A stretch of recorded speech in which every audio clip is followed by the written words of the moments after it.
travel around the globe. Let's go, let's go, let's go. Di video kali ini gue pengen ngajarin teman-teman semua gimana caranya kalian bisa jadi eksportir di tahun 2025. Nah, banyak banget orang yang berpikir sekarang bisnis ekspor itu makin sulit. Sebenarnya enggak, kalau misalnya memang di daerah kalian itu banyak banget komoditas atau barang-barang yang memang bisa dijual.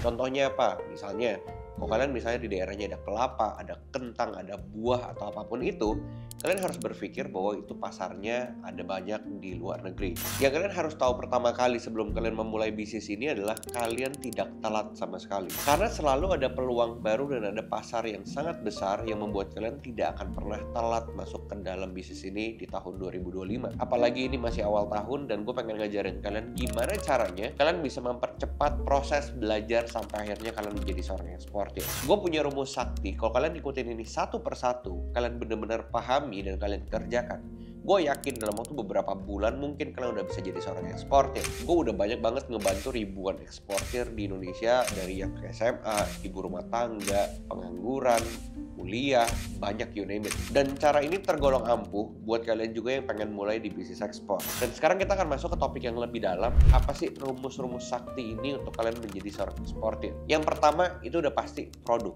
Jadi kalian itu jangan pernah berpikir pembelinya dulu. Kalian jangan pernah berpikir kalian nggak punya uang. Karena semua bisnis itu bisa dimulai tanpa uang. Kalau hari ini gue bangkrut dan duit gue nol lagi, gue udah ngerti banget gimana caranya untuk dapetin uang itu kembali tanpa harus pakai modal. Kalau kalian masih berpikir bisnis ekspor itu harus pakai modal, berarti kalian memang nggak layak untuk jadi seorang pengusaha. Bahkan kalian tuh nggak layak untuk jadi orang sukses. Karena orang sukses itu selalu punya pemikiran yang sangat kreatif gimana caranya mereka bisa dapat uang tanpa mereka harus punya modal di awal-awal. Makanya rumus sakti gue yang pertama bukan soal duit, bukan soal modal, tapi yang pertama adalah soal produk. Jadi kalau kalian sudah tahu produknya apa, itu membuat kalian jauh lebih cepat prosesnya untuk menjadi seorang eksportir. Maksudnya produk di sini adalah kalian harus tahu produk apa yang kalian mau jual, dan tolong dipastikan jangan kalian tuh sok-sok jago di awal-awal ngerasa bahwa semua produk itu bisa kalian jual. Jangan. Fokus dulu aja sama satu. Kalian pilih satu produk, fokus di situ, benar-benar paham dengan produk. Misalnya kalian pengen kelapa. Oke, kelapa itu kan ada turunannya. Turunannya banyak. Ada serabut kelapa, ada briket, dan lain sebagainya. Ada yang misalnya kalian mau ikan. Fokus dulu ikan apa? Ikan cakalang kah? Ikan tuna kah? Atau seafood, ya cumi misalnya. Mau cumi dulu. Mau udang dulu. Jadi jangan bingung dan kalian berpikir semua deh bisa. Jangan. Itu akan membuat kalian berputar-putar di tempat yang sama dan kalian gak akan jadi eksportir. Jadi cuman kayak sekedar ngomong-ngomong doang ke orang-orang kalau kalian tuh lagi belajar ekspor, tapi ujung-ujungnya kalian gak akan kemana-mana karena kalian gak fokus. Jadi tipsnya adalah fokus dulu yang pertama produknya mau apa. Pelajari dengan sangat-sangat dalam. Selanjutnya setelah kalian sudah tahu produknya, cari tahu siapa suppliernya. Jadi kalian harus ketemu dengan orang-orang yang memang bermain di industri seperti itu. Dan juga harus dipastikan untuk kalian tuh gak keluar modal yang banyak di awal-awal untuk pergi ke sana kemari. Cari supplier yang memang ada di lokasi kalian. Itu sebabnya gue selalu bilang, kalau nyari produk yang ada di daerah kalian, itu akan membuat kalian kesulitan di kemudian hari. Misalnya tiba-tiba ada orderan nih, ada pembeli dari luar negeri. Kalian ini jualan barang yang gak ada di daerah kalian, ini bakalan bikin kalian tuh benar-benar ribet. Harus pergi ke sana kemari, dan gue gak menyarankan itu. Dan kalian harus tahu semua produk itu ada pasarnya. Jadi kalian gak usah takut milih produk tuh salah, kayak yang ini kayaknya gak bisa ekspor, yang ini bisa. Jangan. Bahwa semua produk itu ada pasarnya. Yang penting adalah kalian pilih dulu satu produk dan dalami sedalam-dalamnya. Belajar dari orang-orang expert, supplier yang memang ada di daerah kalian. Atau cara tercepat adalah gabung ke dalam komunitas. Dan gue juga sebenarnya punya komunitas ekspor terbesar di Indonesia. Kita punya jaringan banyak dan gue ngerasa kalau misalnya belajar di komunitas jauh lebih cepat. Tapi itu balik lagi ke kalian masing-masing. Kalau kalian mau belajar otodidak pun tidak masalah. Yang kedua, setelah kalian sudah dapat produknya, baru kita bicara soal pasarnya atau pembelinya. Sebenarnya untuk mencari pembeli ini tuh nggak susah. Yang pertama yang kalian harus tahu adalah negaranya dulu. Negara yang biasa membeli produk kalian. Jadi harus dikerucutkan. Nggak bisa tiba-tiba kita cari siapa orangnya. Nggak bisa. Kita harus mulai berpikir negaranya dulu dari yang paling besar. Misalnya, kalian pengen jualan kentang. Oke. Dari kentang ini, kalian harus cari tahu bahwa negara mana yang beli kentang dari Indonesia.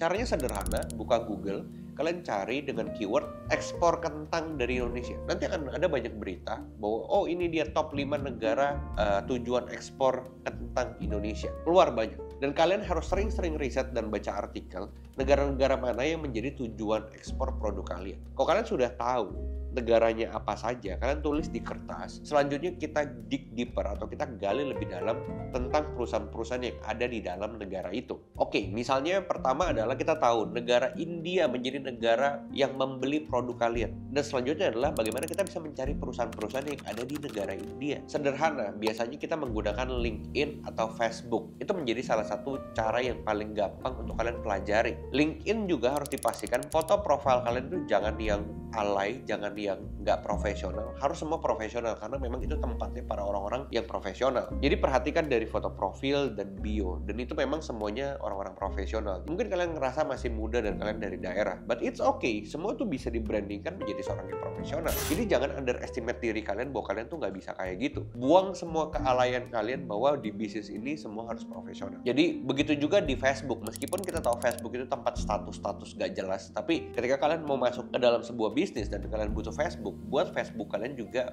profesional. Di situ nanti akan ada grup yang kalian bisa search, misalnya Export Import India Group. Nanti di situ akan keluar beberapa grup yang mungkin kalian bisa ikuti. Cari yang followernya atau membernya paling banyak, supaya di situ banyak sekali orang yang bisa ngelihat postingan kalian. Misalnya kalian akan posting tentang, atau misalnya kalian posting produk-produk kalian yang lain. Tapi itu balik lagi, kita harus kerucutkan dulu negaranya, baru kita cari perusahaan di dalam negara itu lewat Facebook dan juga lewat LinkedIn. Atau misalnya kalau mau yang berbayar sedikit lebih mahal gitu ya, gue bisa rekomend misalnya TradeMap atau misalnya Go4Wealth. Nah di situ nanti kalian bisa cari pembeli-pembelinya, dan banyak sekali sebenarnya platform yang membantu kalian untuk mencari pembeli. Intinya cari pembeli itu sebenarnya kayak stalking cewek yang kalian tuh lagi suka. Kalian tuh benar-benar cari semuanya, dan tidak menutup kemungkinan kalian tuh bisa dapat lewat Instagram, lewat YouTube, itu juga bisa. Dengan cara misalnya kayak gini, kalau kalian ngerasa kalian bisa konten, kalian bikin konten lah yang bagus, posting lah di YouTube channel kalian, tapi judulnya harus bahasa Inggris. Kalau misalnya kalian pakai bahasa Indonesia, juga nanti subtitlenya harus dibikin pakai bahasa Inggris supaya penontonnya atau jangkauannya bisa sampai ke luar negeri. Ada beberapa contoh, mereka pengusaha briket, mereka bikin konten di YouTube, terus begitu mereka cantumkan nomor handphonenya, itu banyak sekali orderan yang masuk lewat YouTube. Yang ketiga baru kita bicara soal permodalan.